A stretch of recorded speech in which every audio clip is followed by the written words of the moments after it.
నమస్కారం.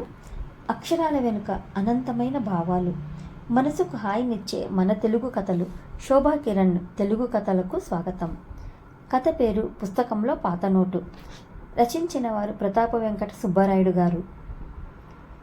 లైబ్రరీ నుంచి ఒక పాత పుస్తకం తెచ్చుకున్నాను. అది నా అభిమాన రచయిత రాసింది. ఒకప్పుడు దాన్నెంతో ఇష్టపడి కొనుక్కున్నాను. అయితే వైజాగ్లో ఉండే నా ఫ్రెండ్ సత్యం ఒకసారి హైదరాబాద్కు వచ్చి నన్ను కలిసినప్పుడు నువ్వు మళ్ళీ కొనుక్కోరా అని ఓ ఉచిత సలహా పడేసి పుస్తకాన్ని ఎగరేసుకుపోయాడు. మళ్ళీ కొందాంలే అనుకుంటున్న ఆ విషయమే మర్చిపోయాను. ఇన్నాళ్లకి లైబ్రరీ అరలో వరుసగా అమర్చిన పుస్తకాల మధ్య నుంచి తొంగి చూస్తున్నట్లుగా బయటకు కనిపిస్తున్న దాన్ని గుర్తుపట్టి ఉత్సాహంగా అందుకొని నా పేరున రాయించుకొని బయటపడ్డాను. కొన్ని పుస్తకాలతో మన బంధం అలౌకికం. నేను పుస్తక ప్రియుణ్ణి. మా ఇంటి అలమారాల్లో ఎంతోమంది రచయితలు కొలువుదీరి ఉన్నారు. అయినా లైబ్రరీకి వస్తాను. అరల్లోని పుస్తకాలను స్పృశిస్తుంటే అదో కమ్మని అనుభూతి, అదో పిచ్చి.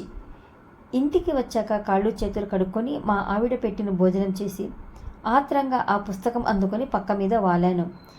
గతంలో చదివిందే అయినా చాలా కాలం తర్వాత చదువుతుండటంతో మళ్ళీ కొత్త భావాలు మనసులో చోటు చేసుకుంటున్నాయి.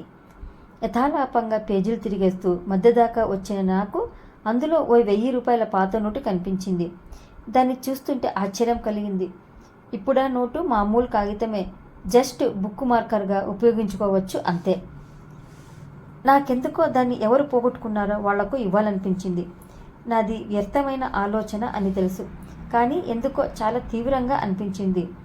చిట్ట చివరగా దాన్ని లైబ్రరీ నుంచి ఎవరు తీసుకున్నారో ఆ నోటు వాళ్ళదే అయి ఉంటుంది. ఎందుకంటే ఆ తర్వాత ఎవరు తీసుకున్నా ఆ నోటు అక్కడ ఉండేది కాదు. డిమానిటైజేషన్ తర్వాత అది చెల్లదని తెలిసిన మర్నాడు ఆఫీస్ అవ్వగానే లైబ్రరీకి పరుగులాంటి నడకతో వెళ్ళాను. ఇంతకుముందు ఈ పుస్తకాన్ని ఎవరు తీసుకున్నారండి అని లైబ్రరీయన్ని అడిగాను. అతను నా వంక పిచ్చివాణ్ణి చూసినట్టుగా యగాదిగా చూసి రిజిస్టర్లో వెతికి 3 ఏళ్ల క్రితం పాండురంగారావు అనే పేరు మీద ఉందని చెప్పాడు. ఆయన మెంబర్షిప్ కార్డు తీయించి అడ్రస్ నోటు చేసుకున్నాను. ఆ చిరునామా వెతుక్కుంటూ బయలుదేరాను. నా పిచ్చి కానీ 3 ఏళ్ల తర్వాత వాళ్ళు దొరుకుతారా? వాళ్ళు అద్దెకుండేవారేమో, మారిపోయింటే? ఇలా ఆలోచనలు పరిపరి విధాలా సాగిపోతున్నాయి. మొత్తానికి ఆ ఇంటికి చేరాను. ఎందుకో మనసంతా తీవ్ర ఉద్వేగానికి లోనైంది. డోర్ బెల్ కొట్టాను. కాసేపటికి తలుపు తెరుచుకుంది. దాదాపు 30 ఏళ్ల వ్యక్తి బయటకు వచ్చాడు. నేను క్లుప్తంగా 3 ఏళ్ల క్రితం లైబ్రరీలో ఈ పుస్తకము పాండురంగారావు అనే పేరు మీద ఎంట్రీ ఉందని, ఇందులో 1000 రూపాయల పాత నోటు కనిపించి చెల్లదని తెలిసినా ఇవ్వాలనిపించి వచ్చానని చెప్పాడు.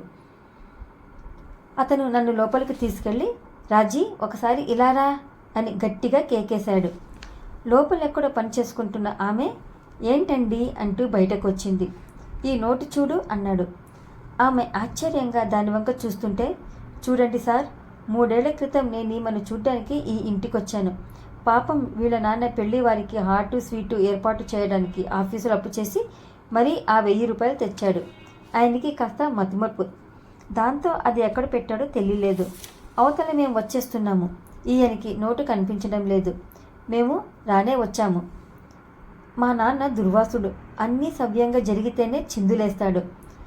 అలాంటిది బోసిగా ఉన్న ముక్కాలు పీటను చూస్తూ, గతికితే అతకదని కాబోలు, తినడానికి తాగడానికి ఏమీ చేసినట్లు లేరు అని వెటకారం చేశాడు. ఆయన తను 1000 రూపాయలు తెచ్చానని అదెక్కడ ఉందో తెలియడం లేదని సిగ్గుపడుతూ చెప్పాడు.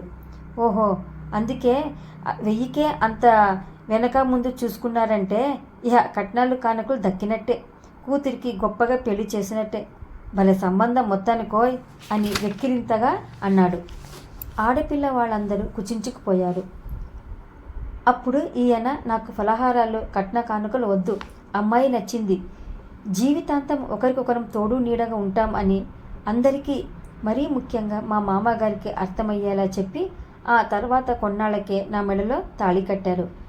పుస్తకంలో దాక్కున్న 1000 ఈ అబ్బాయిని పురుషోత్తముని చేసింది. కానీ కట్నం లేకుండా మా పెళ్లి జరిపించింది. ఇప్పుడు అందరం ఏ పొరపాచాలు లేకుండా కలిసిపోయాము. సరదాగా మాట్లాడుకునేటప్పుడు మా మధ్య ఈ 1000 గురించి టాపిక్ వస్తుంటుంది. ఇప్పుడు ఏకంగా మా మధ్యలోకే వచ్చేసింది. శ్రమ అనుకోకుండా ఇంత దూరం వచ్చి తెచ్చిచ్చారు.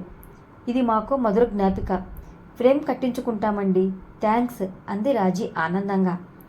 వాళ్ళిచ్చిన కమ్యూనిటీ సేవించి సంతోషంగా ఆ ఇంట్లో నుంచి బయటపడ్డాను. కథ సమాప్తమైందండి. కథ నచ్చితే లైక్ చేయండి, షేర్ చేయండి, సబ్స్క్రైబ్ చేయండి. జై శ్రీరామ్.